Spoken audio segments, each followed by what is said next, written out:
Guys, हमारा पहला sentence structure देखने से पहले मैं उसके कुछ एग्जांपल्स आपको बताती हूँ।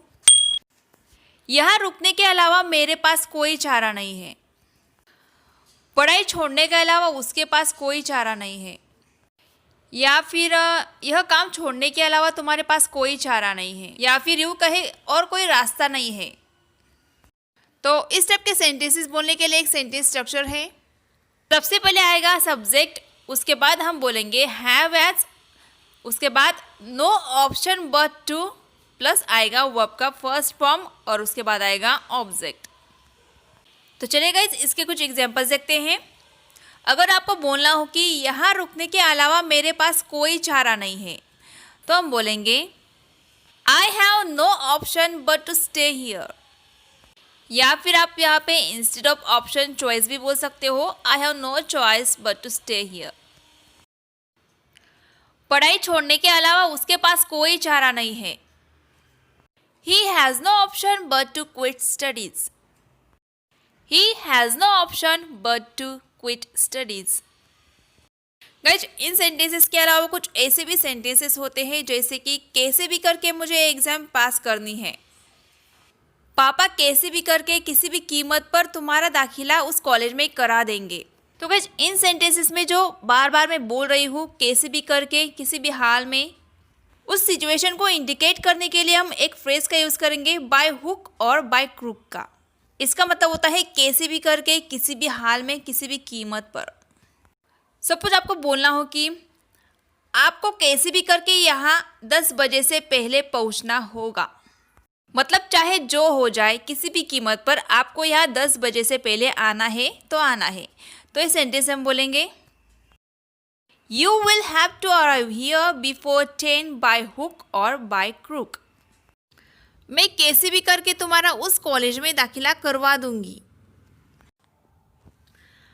I'll get you enrolled in that college by hook or by crook. I'll get you enrolled in that college by hook or by crook. पापा प्लीज कैसे भी करके मुझे एक नई साइकिल दिला दो।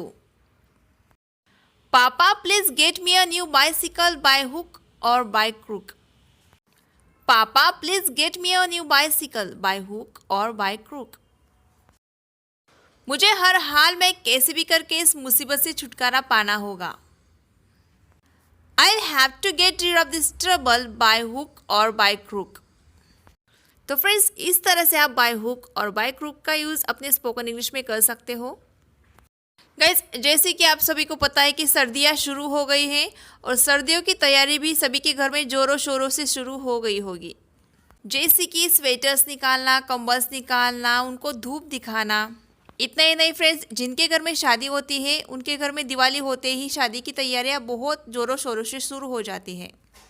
तो फ्रेंड्स, जब भी कोई काम पूरे ज़ोरों शोरों पर होता है, अपने पूरे ज़ोरों पर होता है, तो उस सिचुएशन को हम इंडिकेट करने के लिए एक फ्रेज यूज़ करेंगे इन फुल स्विंग का।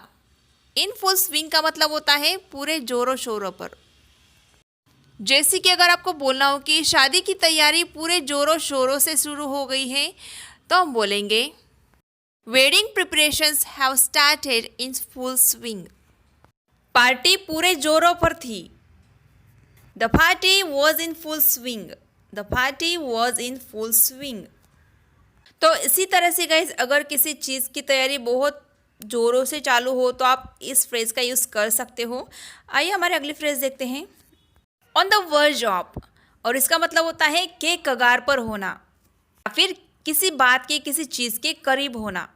फ्रेंड्स, आजकल की जैसी परिस्थितियां हैं पूरे जग में, उसको देखते हुए हम ऐसा कई बार बोल जाते हैं कि दुनिया तीसरे विश्व युद्ध के कगार पर है या फिर तीसरा विश्व युद्ध बहुत करीब है। तो इसे हम इंग्लिश में बोलेंगे the world is on the verge of third war. वो मरने के कगार पर है। He is on the verge of death. He is on the verge of death.